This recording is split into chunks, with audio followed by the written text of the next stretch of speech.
بسم اللہ الرحمن الرحیم شروع کرتی ہوں اللہ کے بابرکت نام سے جو نہایت مہربان اور رحم فرمانے والا ہے۔ یہ ایک واقعہ ہے جو کہ فرعون اور اس کی بیٹی کی خادمہ کا ہے۔ تو سٹارٹ کرتے ہیں۔ حضور اکرم صلی اللہ علیہ وآلہ وسلم شب معراج میں بیت المقدس کی طرف جاتے ہوئے مصر کے قریب ایک مقام سے گزرے۔ ایک مقام سے جب حضور پاک صلی اللہ علیہ وآلہ وسلم کا گزر ہوا تو وہاں آپ صلی اللہ علیہ وآلہ وسلم کو نہایت ہی خوبصورت ایک مہک، ایک خوشبو آپ کو محسوس ہوئی۔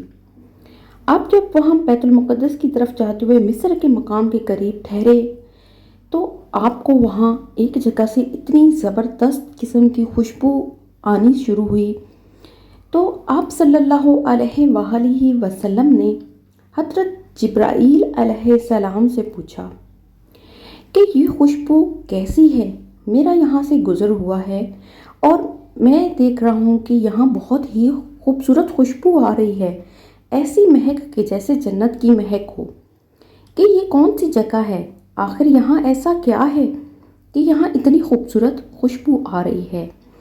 تو جواب ملا کہ فرعون کی بیٹی کی باندی مشاطہ اور اس کی اولاد کی قبر سے آ رہی ہے۔ پھر حضرت جبرائیل علیہ السلام نے سارا واقعہ بیان کیا کہ مشاطہ فرعون کی بیٹی کی خادمہ تھی، وہ خفیہ طور پر اسلام لا چکی تھی۔ ایک دن فرعون کی لڑکی کو کنگھی کرتے ہوئے اس کے ہاتھ سے کنگھی گر گئی تو اس کے منہ سے اس کی زبان سے بے ساختہ نکلا بسم اللہ۔ جیسے ہی اس کے منہ سے بسم اللہ کا لفظ نکلا تو اس پر شہزادی نے کہا، تو نے آج عجیب کلمہ بولا ہے، رب تو میرا باپ ہے، میرا باپ فرعون رب ہے، پھر تم نے کس رب کا نام لے لیا ہے؟ جانتی ہو تم کیا کر رہی ہو؟ تم ہماری نافرمانی کر رہی ہو۔ اس نے جواب دیا، فرعون رب نہیں بلکہ رب تو وہ اللہ ہے جس نے ہمیں پیدا کیا ہے اور تجھے اور فرعون کو روزی دیتا ہے، وہ ہم سب کا رب ہے، سب کا رب صرف اللہ تعالیٰ ہے۔ شہزادی نے اپنے باپ سے کہلوایا کہ یہ تو اللہ تعالیٰ کی عبادت کرتی ہے، آپ کو رب نہیں مانتی اور کہتی ہے کہ ہمارا اور فرعون کا اور تمہارا سب کا جو رب ہے وہ اللہ تعالیٰ ہے۔ اللہ تعالیٰ نہایت ہی مہربان اور رحم فرمانے والا ہے۔ اس پر اس نے بتایا کہ ہمیں پیدا کرنے والی ذات اللہ تعالیٰ ہے، فرعون تو ایک درندہ ہے۔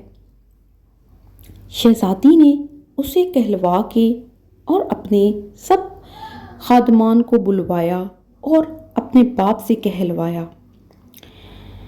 وہ سخت غضبناک ہوا اور اسی وقت اپنا دربار لگوایا اس نے اور اپنے سب خادمین کو وہاں بلوایا اور اس عورت سے پوچھا، تم میرے سوا کسی اور کو اپنا رب مانتی ہو؟ اس نے کہا کہ میرا اور تیرا رب اللہ تعالیٰ ہی ہے جو بلندیوں اور بزرگی والا ہے، نہایت ہی مہربان اور رحم فرمانے والا ہے۔ تو فرعون ہے، تو جانور ہے، تو رب نہیں، رب ہمارا صرف اللہ تعالیٰ ہے جو نہایت ہی مہربان اور رحم فرمانے والا ہے۔ فرعون نے اسی وقت حکم دیا کہ اسی وقت جو ہے ان کو دردناک عذاب دیا جائے۔ فرعون نے حکم دیا کہ تانبے کی جو ایک گائے ہے، تانبے سے بنی ہوئی جو گائے ہے، اس کو خوب تپایا جائے، اس کے اندر آگ لگائی جائے اور ایک ایک کر کے اس کے بچوں کو اس آگ میں ڈال دیا جائے۔ اس کے خادمان نے فوراً تانبے کی جو گائے بنی ہوئی تھی اس میں آگ جلا دی۔ آگ ایک دم سے بھڑک اٹھی۔ جیسے ہی آگ بھڑکی، تمام جو وہاں کے علاقے کے لوگ تھے وہ جمع ہو گئے اور دیکھنے لگ گئے۔ جیسے ہی اس آگ میں گائے کی جو تانبے کی بنی ہوئی جو گائے تھی اس میں آگ بھڑکی، وہاں اس کے خادمین نے فرعون کی جو ساری رعایا تھی وہ بھی جمع ہو گئی اور خادمین بھی، اور فرعون نے حکم دیا کہ ایک ایک کر کے اس کے بچوں کو اس آگ میں ڈال دو، اور آخر میں تم اس کو بھی آگ میں ڈال دینا۔ چنانچہ وہ گرم کر لی گئی۔ جیسے ہی وہ گرم ہوئی، رعایا نے مل کے اس کے بچوں کو اکٹھا کیا۔ وہاں چیخو پکار اور شور برپا ہو گیا۔ ماں کا دل لرز گیا۔ وہاں بچوں کو ایک ایک کر کے اس آگ میں ڈالنا شروع کر دیا گیا۔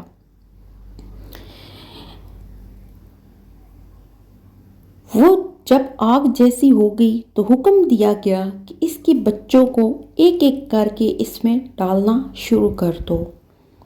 اس نے کہا، بادشاہ ایک درخواست میری منظور کر لو، یہ کہ میری اور میرے بچوں کی ہڈیاں ایک جگہ ہی ڈال دینا۔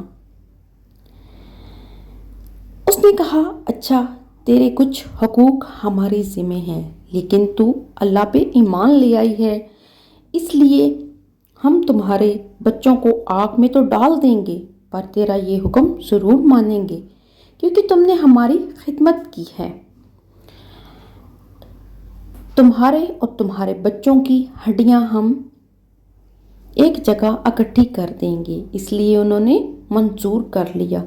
اس کی دونوں بچیاں اس کی آنکھوں کے سامنے آگ میں ڈال دی گئیں اور وہ فوراً جل کر راکھ ہو گئیں۔ پھر سب سے چھوٹے کی باری آئی جو ماں کی چھاتی سے لگا ہوا دودھ پی رہا تھا۔ فرعون کے سپاہیوں نے اسے گھسیٹا تو اس نیک بندی کی آنکھوں تلے اندھیرا چھا گیا۔ اللہ تعالیٰ نے اس بچے کو اسی وقت زبان دے دی اور اس نے آواز بلند کہا۔ اس بچے نے آواز بلند کر کے کہا، اماں جان افسوس نہ کرو، اماں جان ذرا بھی پیش و پشت نہ ہو، حق پر جان دینا سب سے بڑی نیکی ہے۔ اللہ تعالیٰ نے جنت میں اعلیٰ مقام فرمانا ہے، کیوں ڈر رہی ہو؟ وہ ہمارا رب ہے اور ہم اس کے بندے ہیں، وہ ہمیں کبھی بھی تکلیف میں نہیں دیکھ سکتا۔ چنانچہ انہیں صبر آ گیا۔ اس بچے کو بھی آگ میں ڈال دیا گیا اور آخر میں اس کی ماں کو بھی آگ میں جلا دیا گیا۔ پھر ان کی ہڈیوں کو ایک جگہ اکٹھا کر کے زمین میں دبا دیا گیا۔ یہ خوشبو کی مہکیں اس کے جنتی محل سے آ رہی ہیں۔ سبحان اللہ۔ اللہ پاک سب کو مرتے وقت کلمہ نصیب فرمائے، آمین یا رب العالمین۔